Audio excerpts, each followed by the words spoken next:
Queridos irmãos da nossa Escola Bíblica Dominical, graça e paz seja sobre a sua vida, sobre a sua casa, sobre os seus. Deus te abençoe. Queridos, estou atrasado com os irmãos e eu queria começar pedindo perdão aos irmãos, porque eu abri há 3 semanas, uma janela de 3 semanas sem trazer aula para os irmãos. Me perdoem porque foi uma série de atropelos aí, da mudança que nós tivemos, né, da gravação aqui durante a semana, para o domingo, esse último final de semana, uma amiga da Gisele perdeu a mãe, e a Gisele fez questão de nós irmos lá ter um tempo com ela, né? Só que essa amiga dela mora na divisa com Mato Grosso do Sul. Nesse último sábado, para o domingo, eu dirigi 1.100 quilômetros, então foi uma jornada exaustiva, mas estamos aqui. Vou fazer essa aula e na sequência eu devo colocar pelo menos 2 aulas para a gente ir tirando esse atraso. Queridos, hoje vamos tratar de Romanos capítulo 7. Romanos capítulo 7 é um texto que exige de nós um certo cuidado na análise dele, por todo o contexto do livro. Qual o contexto? Vamos voltar um pouquinho, já que faz um tempinho que nós não assistimos a aula. Capítulos 1, 2 e 3. Paulo faz dá toda a dimensão da miséria do homem, do pecado do homem, do estado corrupto que o homem se encontra sem Deus. Capítulo 4 em diante, no final do capítulo 3, o capítulo 4 e o capítulo 5, o apóstolo Paulo vai tratar do assunto justificação. Uma vez que já no capítulo 3, no versículo 23, onde ele diz lá que todos pecaram e destituídos estão da glória de Deus. Perdoe-me que o celular aqui tocou a mensagem. Mas dizendo lá que estamos destituídos da glória de Deus pelo pecado, ele vai trazer a nós a boa notícia da justificação. Versículo 24, sendo justificados gratuitamente pela sua graça, por meio da redenção que há em Cristo, a quem Deus ofereceu como sacrifício propiciatório por meio do seu sangue, pelo seu sangue, para a demonstração da sua justiça. Capítulo 4 vai falar sobre a fé de Abraão que o justificou. E que a justificação nada tem a ver com mérito humano. Que a justificação ela é um ato jurídico, instantâneo e totalmente vindo da parte de Deus para nós. Quando o homem se arrepende dos seus pecados, ele tem um encontro com Cristo Jesus. Então, nesse ato, o homem ele é justificado de todo o seu pecado, todo o escrito de dívida que era contrária a ele, a mim e a você, nessa hora é rasgado, e a partir daquele momento, eu e você, quando Deus nos vê aqui, Ele nos vê agora como justos, nada que façamos, não por nada que tenhamos feito, mas porque Ele vê em nós a marca do sangue de Cristo, seu Filho, que verteu na cruz do Calvário por mim e por você. Capítulo 5, ele vai falar da justificação pela fé e a paz com Deus, e ele vai trabalhar melhor essa questão da justificação. Capítulo 5 também, ele faz menção de Adão e Cristo, trazendo a dimensão de que Adão, para que pelo primeiro homem o pecado entrou, e pelo segundo homem, por Jesus, veio então a justiça de Deus sobre nós. No capítulo 6, nós trabalhamos o poder do pecado e a graça. Entendemos que estamos agora mortos para o pecado, mortos nos nossos delitos e pecados, e que agora estamos vivos para Deus. A orientação de Paulo aqui é dizer, portanto, não reine o pecado em vosso corpo mortal, a fim de obedecerdes aos vossos desejos. Tampouco apresenteis os membros do vosso corpo ao pecado como instrumentos do mal, mas apresentai-vos a Deus como vivificados entre mortos, e apresentai os vossos membros, os membros do vosso corpo, a Deus como instrumento de justiça. Versículo 14, ele diz: pois o pecado não terá domínio sobre vós, pois não estáis debaixo da lei, mas debaixo da graça. Então, Paulo desenvolve esse assunto, dizendo no versículo 22, mas agora, libertos do pecado, e tendo sido feitos escravos de Deus agora, ou seja, lembra quando eu destaquei aos irmãos que nós, na verdade, não somos livres do pecado, mas nós ainda estamos debaixo da escravidão agora de Deus. Da mesma forma com que Paulo se coloca, eu, escravo de Cristo. Quando ele escreve aos Gálatas, em outras passagens, Paulo faz menção da sua condição de escravo. Saímos apenas da escravidão do pecado e agora somos escravos da justiça de Deus sobre nós. Então ele diz, feitos escravos de Deus, tendes o vosso fruto para a santificação e para a vida eterna.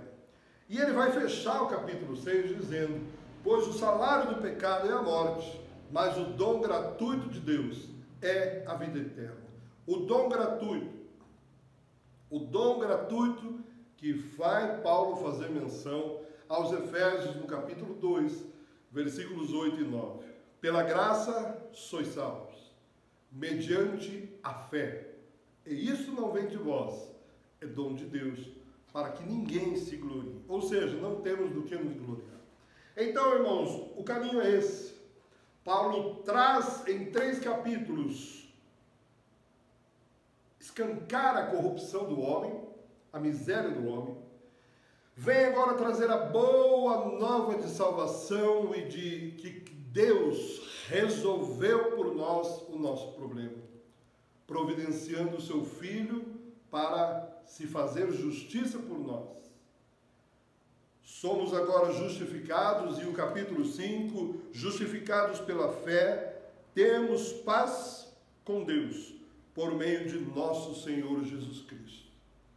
Estamos agora não mais ligados a Adão, mas a Cristo.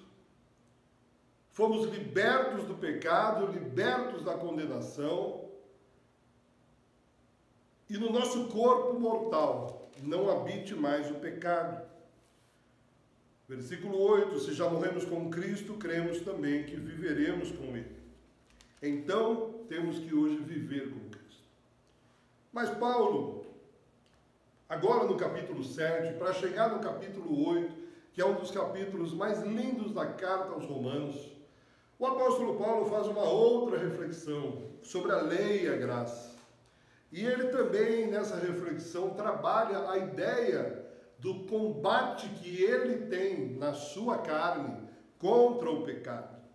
Porque, irmãos, de fato, como eu disse na aula anterior, o capítulo 6 nos ajuda a entendermos a questão de que agora podemos e devemos viver em santidade ao Senhor, que é a base da nossa doutrina nazarena. Mas aqui Paulo vai colocar para nós a questão que, ainda assim, mesmo tendo escrito o capítulo 6, deixando tão claro que agora vivemos para Deus, Paulo vai trazer alguns pontos de fraqueza da sua carne, das dificuldades que ele tem em viver de fato essa santidade. Mas é importante entendermos isso principalmente sobre o ponto de vista wesleyano e o contexto e a ideia da santificação e a ideia da inteira santificação. Vamos ao texto, capítulo 7. Vamos começar, irmãos, nessa aula, capítulo 7, do versículo 1 ao versículo 6. Irmãos, falo aos que conhecem a lei. Por acaso ignorais que a lei tem domínio sobre o homem enquanto ele vive? Não. Porque pela lei a mulher casada está ligada ao marido enquanto ele vive. Mas se ele morrer, ela está livre da lei do casamento. Assim, se ela se unir a outro homem, enquanto o marido ainda vive, será chamada adúltera. Mas, se ele morrer, ela está livre da lei, e assim não será adúltera, caso se una a outro marido. Assim também vós, meus irmãos, morrestes quanto à lei, mediante o corpo de Cristo, para pertenceres a outro, aquele que ressuscitou dentre os mortos. Ou seja, irmãos, Paulo usa a analogia do casamento, da lei do casamento, da época, para trazer-nos a seguinte questão. Quando você estava, a mulher que estava ligada a um marido, enquanto aquele marido fosse vivo, ela estaria ligada a ele. Se ela se unisse a outro homem, em outro casamento, se desse em outro casamento, ela estaria em adultério. E ela estaria infringindo a lei do casamento. Mas aquele marido morrendo, ela poderia unir-se a outro sem condenação alguma sobre ela. Aí ele diz aqui, assim também vós, irmãos, morreste quanto à lei, mediante o corpo de Cristo. Ou seja, tudo aquilo que nós explicamos já no capítulo 6 e no capítulo 5, há agora uma substituição. Nós saímos do domínio da lei e agora estamos debaixo do domínio de Cristo. Nós saímos da raiz adâmica e estamos agora na raiz de Cristo Jesus. A lei para nós, como diz o apóstolo Paulo aos Gálatas, ela foi o aio, ela nos trouxe, ela foi para nós como um tutor que nos acompanhou em todo o tempo. Mas Paulo vai dizer agora, vocês estão livres da lei e agora estão sob a perspectiva de Cristo, sobre os atos de justiça de Cristo, daquilo que Cristo realizou na cruz do Calvário, da manifestação da justiça de Deus, aquilo que está em Romanos capítulo 1, versículo 17, justiça de Deus, e também no capítulo 3. Então ele diz assim, vós, irmãos, estáis mortos quanto à lei, mediante o corpo de Cristo, agora para pertenceres a outro, pertenceres a Cristo, aquele que ressuscitou dentre os mortos, a fim de produzirmos agora frutos para Deus. Porque os nossos frutos anteriores, eles nunca eram suficientes, irmãos, porque estava em nós. Éramos nós contra a lei, era a lei trazendo luz ao nosso pecado e nós lutando contra nós mesmos e a lei, a fim de atender algo que jamais seríamos capazes de atender, de fazer. Então, o versículo seguinte vai dizer, pois quando estávamos na carne, as paixões do pecado, suscitadas pela lei, operavam em nossos membros para frutificar para a morte. Ou seja, irmãos, as paixões do pecado, suscitadas pela lei, porque a lei ela só tinha a capacidade de evidenciar o pecado, mas ela não resolvia o pecado. Porque ninguém era justificado daquela maneira, pela lei. Nós éramos justificados, nós seríamos justificados apenas por meio de Cristo, com a sua morte e ressurreição e a solução para o nosso pecado. Versículo 6 ele diz, mas agora fomos libertos da lei, tendo morrido para aquilo que estávamos presos, para servir na novidade do Espírito e não na velhice da lei, não na velha lei. Agora nós vamos seguir adiante, irmãos, do versículo 7 até o versículo de número 13. Ok? Sigamos para ter um entendimento pontual a respeito desse conjunto de versículos. Ele vai falar agora da lei e o pecado, do capítulo 7 do versículo 7 ao versículo 13 do capítulo 7 de Romanos. Que diremos? A lei é pecado? De modo nenhum. Contudo, eu não conheceria o pecado se não fosse pela lei, porque eu não conheceria a cobiça se a lei não me dissesse, não cobiçarás. Irmãos, é muito interessante aqui que Paulo faz uso do 10º mandamento. Ele vai citar o único mandamento que o judeu entendia como o início do pecado. Porque os demais mandamentos, irmãos, os 9 anteriores, eles eram externos. Não matarás, não roubarás, não adulterarás. Pecados visíveis, externos. O 10º mandamento é o único pecado dos 10 que relaciona-se a foro íntimo, que vai tratar o homem no seu íntimo. Porque quem pode me acusar de cobiça? Quem pode me acusar de desejar o bem do próximo, de invejar o próximo? Quem pode me acusar de cobiçar a mulher do próximo? Apenas Deus, aquele que vê o meu interior, aquele que sonda e conhece o meu coração, e que ainda a palavra não me chegou à boca, e ele já sabe. Por isso eles tinham essa ideia que o 10º mandamento, sim, era um mandamento que poderíamos entendê-lo no sentido de que todo pecado começa ali. E ele diz essa questão porque, por exemplo, o capítulo 3 de Gênesis, a origem do pecado, quando o pecado entra, ele vai entrar, por quê, irmãos? Porque a Adão e a Eva foi dito: não tomai do fruto da árvore do conhecimento do bem e do mal. Parece muito difícil esse entendimento de que, se não fosse a lei evidenciar o meu pecado, não seria pecado. Adão e Eva só pecaram no paraíso porque a eles foi dito que daquela árvore não deveriam tomar fruto. De igual maneira, eu e você só estamos sujeitos às leis de trânsito, porque na rodovia tem uma placa que você deve andar ali a 110 km por hora. E se você andar a 120, a 130, você está sujeito à lei, porque a lei evidenciou já o seu pecado. A lei mostrou o seu pecado. Portanto, nós temos a ideia, por meio dessa analogia, de que só é pecado se algo disse que aquilo é pecado. E foi isso que a lei fez. A lei chegou para o homem e disse para o homem o que ele não deveria fazer. Mas o 10º mandamento da cobiça, ele trata do foro íntimo. Ele trata do homem no seu interior. Ele vai dizer para o homem que aquilo que está dentro dele, ninguém sabe, mas Deus sabe. O versículo 8 ele diz: mas o pecado, aproveitando-se da ocasião dada pelo mandamento, provocou em mim todo tipo de cobiça, porque onde não há lei, o pecado está morto.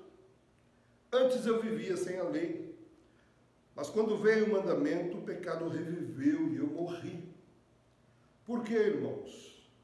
Porque conseguimos guardar toda a lei? Jesus veio justamente por isso, porque os homens não conseguiam guardar toda a lei, não conseguiam cumprir toda a lei. Segundo Samuel, no capítulo 23, há uma profecia, onde Samuel diz: haverá um justo que domine sobre os homens no temor de Deus. Jesus, ele foi o único capaz de cumprir toda a lei, de viver toda a lei. Jesus mesmo diz: eu não vim para revogar a lei, mas eu vim para cumpri-la. E ele cumpriu toda a lei. Então Paulo está dizendo aqui, está totalmente consonante com aquilo que Jesus disse. Antes eu vivia sem lei, versículo 9, mas quando veio o mandamento, o meu pecado reviveu e eu morri. E descobri que o mandamento era para a vida. E descobri que o mandamento que era para a vida se tornou morte para mim.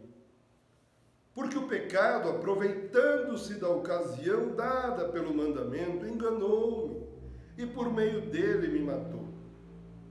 De modo que a lei é santa e o mandamento santo, justo e bom. Olha só. Ao mesmo tempo que Paulo lança sobre a lei a culpa do seu pecado, Paulo de modo nenhum desqualifica a lei.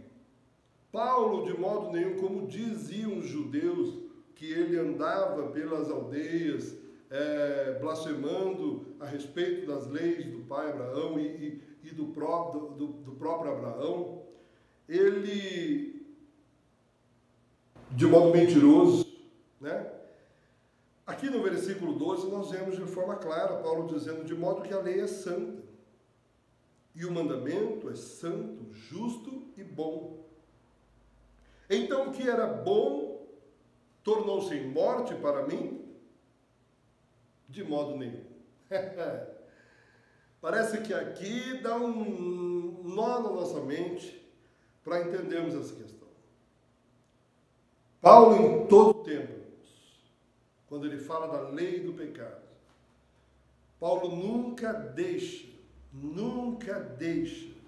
de colocar luz sobre a palavra de Deus, mas também de trazer luz sobre a miséria do homem.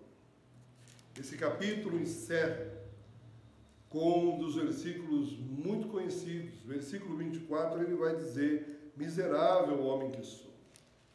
É essa a intenção de Paulo, de sempre trazer luz à miséria do homem, de quanto eu, você, ele mesmo e todos nós, irmãos, carecemos da graça de Deus.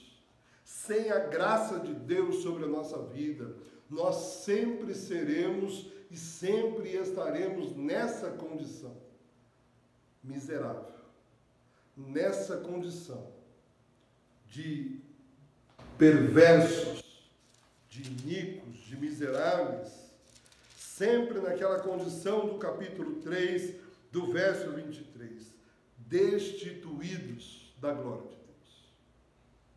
É isso que Paulo faz. É isso que Paulo o tempo todo usa de todo o seu argumento a respeito da lei para agora dizer: mas a lei é santa, o mandamento é santo, é justo e é bom. Então o que era bom tornou-se em morte para mim? Paulo nega, de modo nenhum. Se o pecado, para que se mostrasse como pecado, produziu em mim a morte por meio do que era bom, a fim de que pelo mandamento o pecado se mostrasse extremamente pecaminoso. O que Paulo vem dizer aqui, ele vem adjetivar o pecado. O pecado se mostrasse extremamente pecaminoso. A santidade, a justiça e a bondade da lei e do mandamento só são afirmadas, irmãos, quando estes são vistos em seu propósito. O propósito da lei e do mandamento não era impedir o pecado e a morte, e sim revelar a pecaminosidade do pecado, ou seja, revelar o que era de fato o pecado. Conseguiram compreender? Conseguiram entender até esse versículo 13 o que Paulo faz? Ele só faz questão de dizer quão pecaminoso era o pecado, quanto nós carecemos da graça de Deus e o quanto em nós mesmos só conseguimos viver na condição de pecadores. Então, ele vai dizer no versículo 14, porque sabemos que a lei é espiritual, mas eu sou limitado pela carne, vendido como escravo do pecado. E eu quero encerrar aqui essa nossa aula, porque exatamente nesse ponto, até o versículo 13, o apóstolo Paulo tratava sempre na terceira pessoa, de uma maneira genérica e generalizada. Mas agora, no versículo 14, Paulo traz para a primeira pessoa e vai começar a falar de si próprio. Do versículo 14 até o versículo 25, Paulo vai mudar o tom da conversa e nós vamos entender isso já na próxima aula, quando nós vamos tratar a respeito desse assunto. Mas, que diremos, pois? A lei é pecado? De modo nenhum. A lei veio para nos condenar? De modo nenhum. A lei é boa, santa e justa. O mandamento é santo, justo e bom. Mas ela veio para evidenciar o pecado, para nos mostrar o quão miseráveis éramos sem Cristo Jesus. Mas lembre-se, irmãos, esse texto está apenas aqui para elucidar e para trazer luz e clareza daquilo que os que já foram justificados por Deus têm que viver de uma maneira a buscar sempre vigilância sobre essas questões. Porque o salário do pecado é a morte, mas o dom gratuito de Deus é a vida eterna. Vamos falar na próxima aula. Começar sobre esse tema, falando sobre a santidade, sobre o pecado e o erro, para entrarmos nesse contexto do que Paulo está falando. Amém? Deus te abençoe. Semana de bênção e paz sobre a sua vida, sobre a sua casa e os seus. Em nome de Jesus. Deus te abençoe.